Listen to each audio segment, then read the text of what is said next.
Hey guys, Michael here from michaelsherlock.com with HD video uploaded directly to youtube.com/therevived1. I'm here with my review today of Need for Speed Shift. Need for Speed Shift is actually the 13th game in the Need for Speed series. But this one is a little bit different because it's developed by Slightly Mad Studios. Essentially, they decided that instead of having one publisher, they decided to separate the development studios for different games. So in this case, Slightly Mad Studios is making this particular Need for Speed game. The reason they did this is because previous games had been a little lacking in terms of how they were received as well as just gameplay overall. It was a little bit disappointing. So this is Need for Speed Shift, available for the Xbox 360, PS3, and PC. Just a little disclaimer, my review is based on the Xbox 360 version, not preloaded onto the hard drive, just running right off the disc. So if that changes your views on what I'm saying, just keeping you informed. So this game is packed with content, over 65 cars with a lot of customization choices. Essentially, you can change any attribute you want about your vehicle. There's also 18 different tracks, and I have to say the courses are pretty accurate but they have some interesting improvements and interesting environments. So maybe not all of the tracks are 100% accurate to their real-world counterpart, but they've basically added some eye candy improvements just to make the environments a little bit more interesting when you're driving by. So take that with a grain of salt. This game is really focused on a real-world driving environment and experience. If you read my blog post on michaelsherlock.com a while ago about Need for Speed Shift, a little preview of it, you saw that I gave you guys a quote, "A racing game built by racers for racers," and that is entirely true when you're playing this game. Essentially, you're driving as if you were in the car, so you have a dynamic cockpit, you can see what's going on, the glass can crack on your windows, and when you move your head around you can see, oh, my left window is cracked too. So they really tried to make this game feel as if you were sitting there driving. For the controls, it's a nice blend of arcade controls as well as a real simulator controls.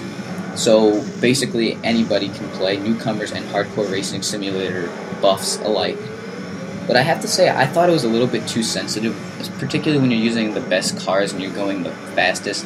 I feel like it's just a little bit too prone to oversteering when in other games it would not be oversteering. The user interface is pretty good, but the AI is really good. When you bump them, for instance, if you bump a car, they'll bump you back. They'll try to fight you for passing. If you try to pass them, they may try to cut back in front of you or again bump you to keep you from doing that. And I think that's a really good thing to have, an aggressive AI. That's not to say it's impossible to win, but it just makes the game more challenging no matter what level you're at, it'll, just be more fun for you because the AI is a little bit challenging and harder than the mindless AI we've seen in other games. Now, the way they handle the rewards for winning games, they give you stars, as well as money. But you get that for all races, not just in your career mode. So even if you're just playing a quick race, you can actually gain respect, experience, whatever, as well as cash that you can then take directly into your career mode. So I think that's a little bit kind of weird, because it kind of impacts your career mode based on something that's irrelevant to your career mode. So it just seems like those two things should be separated. So you get those two, money and stars, based on two categories, precision or aggression. So aggression is if you bump somebody, precision is if you can do a clean pass of somebody. That's just one example. And I think it works pretty nicely, but I think the money you get from winning these different races and from winning the races or in sponsorship deals is a little bit too easy. So again, you get a lot of money, so essentially no matter what tier you're on, you can just buy all the upgrades you want. But at least it's not frustrating, because I played other games where trying to get, the money or the reward system was just too frustrating to get, and you never advanced in the game. Now, speaking of tiers, there are 4 tiers of cars, and there's plenty of cars at each level, so you can keep working your way up. But I also noticed that considering you make so much money, by the time you unlock, let's say you're on tier 2, when you unlock tier 3, it's almost as if you can just go and buy the most expensive car from tier 3 just when you start. assuming you played substantially before to gain up to level 3. You'll already have that money, so it kind of takes away from car collecting and buying maybe not the best car, but then upgrading it and customizing it to your own liking. So that's just something to keep in mind.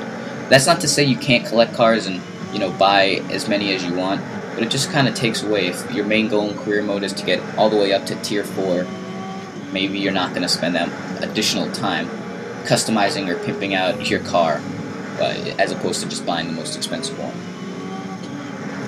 Something I really like though was that certain races you get invited to, they give you a car to use, and that's really nice at the beginning of the game when you're stuck with maybe a really low car, something that you didn't even customize yet, and you get invited to drive around in a Lamborghini. I think that's a really good way to get you into the gameplay and just give you a taste of what's to come when you continue to work your way up. You see, oh, I really love this car, it looks so nice, I love driving and you can get so fast. Then you'll be motivated to work your way up and actually unlock that car outside of the race where you were just given it to use. But my biggest gripe with this, and I've been pretty happy with this game, and remember, this may take into account that I didn't load it onto the hard drive and it's just running off the disc on the Xbox 360. But there's a lot of loading in this game. I think there's a lot of slow interim action between races when you're trying to load a new one, go to start a course up, and it's really a big contrast to the speedy gameplay that you really want and expect from a Need for Speed Shift game. The gameplay is really quick when you're playing this game. You can be driving 1 second, be in a huge crash the next second.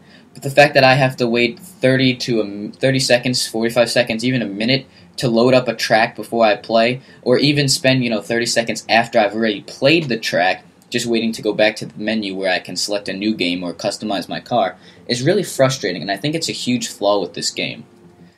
Now, is this flaw big enough to not recommend this game? No. I really think Need for Speed Shift is a great game for all people interested in playing racing games. I've had some friends over to play this game that don't even like racing games, and they really enjoyed Need for Speed Shift. So, I would recommend Need for Speed Shift. I think Slightly Mad Studio did a great job with this game. Maybe you should try preloading this onto your hard drive, and maybe it's just for the Xbox 360 where you get this slowdown. I haven't tested it on other platforms. But overall, I'd probably give this game a solid 4 out of 5. Definitely recommend it, and I really think you should play it. So again, I'm Michael Sherlock from michaelsherlock.com. This has been my review of Need for Speed Shift for the Xbox 360. I hope you enjoyed. Take care, and have a nice day.